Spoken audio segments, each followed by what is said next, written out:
अस्सलामुअलैकुम दोस्तों, आज की वीडियो बहुत ही ज़्यादा रोमांचक होने वाली है क्योंकि आज की ये वीडियो एक ऐसी सभ्यता के ऊपर बनाई गई है जिस पर बहुत सारी मूवीज़ भी बन चुकी है और प्रागैतिहासिक काल से लेकर अब तक इस सभ्यता और शहर पर काफ़ी सारी किताबें भी लिखी गई है। दोस्तों, हमारी इस दुनिया में बहुत सारी सभ्यताएं आई और वक्त के साथ साथ लुप्त भी होती चली गई। इनमें से कुछ सभ्यताएं ज्वालामुखी के कहर से तबाह हो गई, जैसे मशहूर शहर पोम्पेई, और कुछ सभ्यताएं और शहर गहरे समंदर के पानी में समा गई, जैसे कि सिंधु घाटी की सभ्यता और श्री कृष्ण की द्वारका नगरी। आमतौर पर हमारा यही मानना है कि जैसे जैसे वक्त गुजरता गया वैसे वैसे लोग आधुनिक होते चले गए, यानी हमसे पिछली जो सभ्यताएं थी वो इतनी ज्यादा आधुनिक नहीं हुआ करती थी।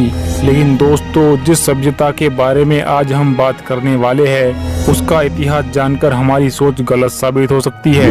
बाकी सभ्यताओं और शहरों की तरह कहा जाता है कि ये सभ्यता भी पानी में समा गई थी या पानी में पलट गई थी। दोस्तों, इस शहर का नाम है एटलांटिस। जी हाँ दोस्तों, एटलांटिस में रहने वाले लोगों को एटलांटियंस के नाम से जाना जाता है। इतिहासकारों के हिसाब से ये सभ्यता प्रागैतिहासिक काल में होने के बावजूद भी आधुनिक हुआ करती थी और कहा जाता है कि एटलांटिस शहर बहुत ही ज्यादा खूबसूरत था। वहाँ रहने वाले लोग बहुत ही दौलतमंद थे और काफी ज्यादा अक्लमंद भी थे। उस वक्त एटलांटिस में बड़े बड़े खूबसूरत महल पाए जाते थे और जिंदगी जीने की हर चीज एटलांटियंस के पास मौजूद थी। अब दोस्तों, ये सब सुनकर आपके दिमाग में ये सवाल तो आया ही होगा कि इतनी पुरानी सभ्यता के बारे में हमें कैसे पता चला।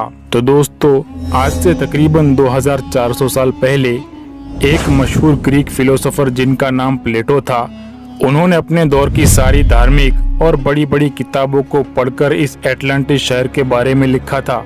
दोस्तों, प्लेटो के हिसाब से एटलांटिस शहर उनकी मौजूदगी के 9000 वर्ष पहले, यानी आज से तो तकरीबन 11500 साल पहले मौजूद था और अचानक एक दिन के अंदर ही अंदर पानी में समा गया था। इतिहासकारों के हिसाब से ये शहर इतना ज्यादा उन्नत और विकसित था कि इसे देखकर ऐसा मालूम होता था जैसे धरती पर स्वर्ग उतर आया हो।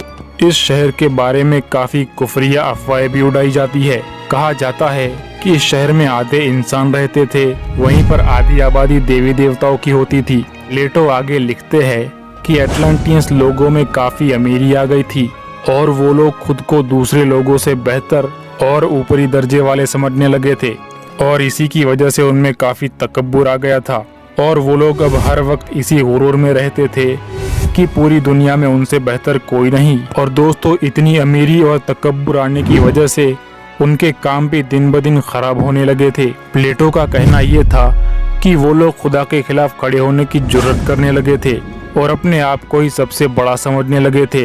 इसी वजह से उन पर खुदा का कहर आया और उनकी पूरी सभ्यता के साथ साथ पूरे शहर को ही पानी ने निगल लिया। बहुतों का मानना है कि वो शहर जैसा था वैसे ही पानी में उलट गया, जिसकी वजह से शहर का ऊपर का हिस्सा पानी में चला गया और जो हिस्सा पानी में था वो ही बाहर आ गया। दोस्तों, दूसरे इतिहासकार तो लिखते हैं कि एटलांटिस के डूबने से पहले उस पर ज्वालामुखी फटकर बरस पड़े थे और जलजलों की वजह से जगह जगह से पानी निकल आया था और यूं ही ये पूरा शहर पानी में समा गया। अब यहाँ पर एक और बात आपको बताता चलूं कि प्लूटो के सबसे प्रिय शिष्य थे एरिस्टोटल और उन्होंने प्लूटो की इन सारी बातों को नकारते हुए कहा कि शायद प्लूटो लोगों को डराने के लिए ही एटलांटिस के बारे में ये सारी बातें लिख के गए हैं। अब दोस्तों, प्लूटो का सबसे प्रिय शिष्य ही उनकी बातों को नकार रहा है तो हमें भी इन बातों पर ज्यादा ध्यान देने की जरूरत नहीं दोस्तों। चलिए तो दोस्तों, अब हम ग्रीक मिथोलॉजी के हिसाब से इस शहर के बारे में जानने की कोशिश करेंगे। इस शहर के बारे में काफी कहानियां भी मशहूर है। दरअसल ये शहर एक द्वीप था जो चारों ओर से पानी से घिरा हुआ था।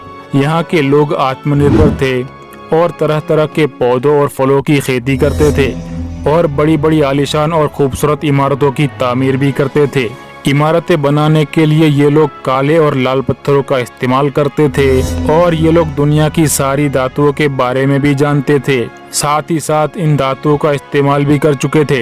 इनके पास कई शक्तिशाली यंत्र थे और कई खतरनाक हथियार भी थे। जिनकी मदद से वो मौसम और ज्वालामुखियों को नियंत्रित करते थे। दोस्तों, आज के लोगों के हिसाब से एटलांटियंस के लोग काफी ज्यादा लंबे और खूबसूरत हुआ करते थे और ये भी अफवाह फैली हुई है कि यहाँ के लोग 50,000 साल पहले लेडियम तारामंडल से हमारी इस पृथ्वी पर आए थे। उनके पास एक ऐसा यंत्र था जिससे वो वक्त और अवकाश से ऊर्जा हासिल करते थे। दोस्तों, ये सारी बातें सिवाय झूठ के और कुछ नहीं लगती।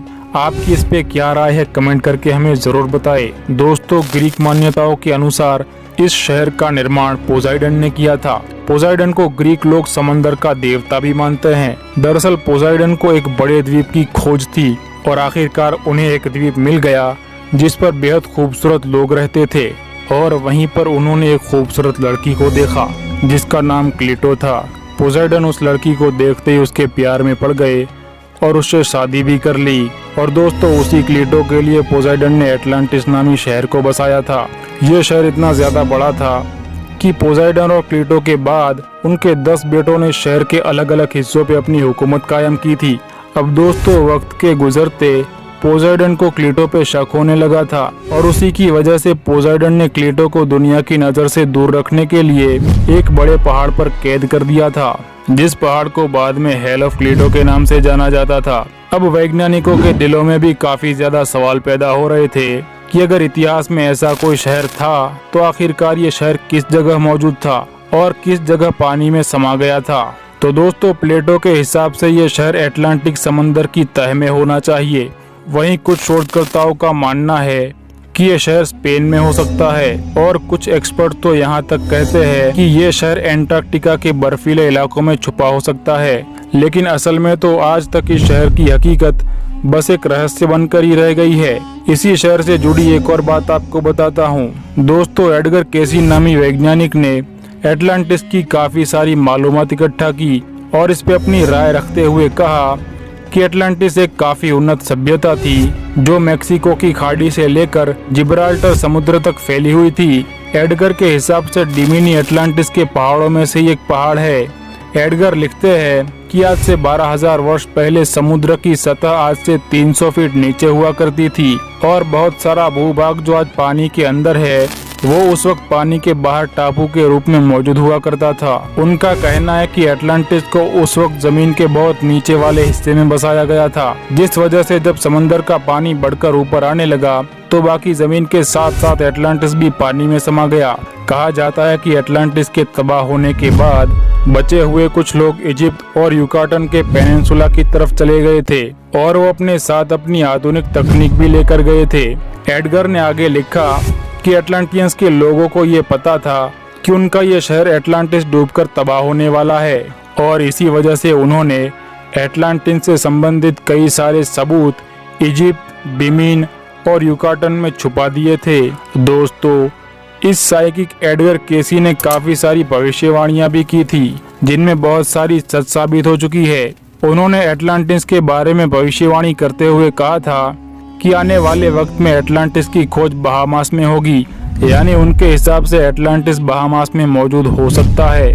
खैर, ये सारी बातों पे कुछ एक्सपर्ट तो यकीन करते हैं, लेकिन कुछ एक्सपर्ट पूरी तरह से इसे नकारते हुए कहते हैं कि एटलांटिस शहर जैसी कोई चीज मौजूद ही नहीं थी, ये बस एक कहानी से ज्यादा कुछ नहीं। लेकिन दोस्तों, वहीं पर जब हम धार्मिक लेखनों पर नजर डालते हैं तो हमें एटलांटिस शहर जैसी ही सभ्यता के तबाह होने की कुछ घटनाएं मिलती है। ऐसी ही एक सभ्यता के बारे में इस्लाम, क्रिश्चियन और यहूदी, ये तीनों मजहब की किताबों में हमें कुछ बातें जानने को मिलती है। जैसे इस्लामिक स्क्रिप्चर्स में ये बात पाई जाती है कि जमीन पर एक ऐसी कौम थी जो गुनाहों में आगे बढ़ गई और फिर उन पर अल्लाह का ऐसा अजाब आया कि पूरी की पूरी बस्ती यानी पूरी सभ्यता को जमीन के साथ पलट दिया गया और वो सभ्यता पानी में डूबकर हलाक हो गई। क्रिश्चियन स्क्रिप्चर्स में इस शहर के बारे में बताया गया है कि उस जमीन के आसपास ज्वालामुखी फट पड़े थे और जगह जगह से वो जमीन फटने लगी और फिर पूरी की पूरी पानी में समा गई।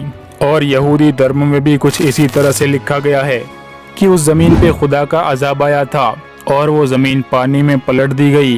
लेकिन सवाल यहाँ पर ये उठता है कि इन तीनों धर्म में जिस बस्ती या सभ्यता की बात की गई है, क्या वाकई ये एटलांटिस के बारे में ही हो सकती है? हर तरफ खोज करने पर एटलांटिस की गुत्थी सुलझने के बजाय और भी रहस्यमय ही बनती जा रही है और आज तक सिवाय किस्से, कहानी और लेखनों के अलावा इस शहर का कोई सुराग नहीं मिलता। अच्छा तो दोस्तों, आज की मिस्ट्री वीडियो यहीं पे ख़त्म होती है। आपका एटलांटिस शहर की मौजूदगी और इस वीडियो में दी गई इन्फॉर्मेशन के बारे में क्या ख्याल है, कमेंट करके हमें अपनी राय ज़रूर बताएं। चलिए दोस्तों, मिलते हैं अगले वीडियो में, तब तक के लिए अस्सलाम वालेकुम।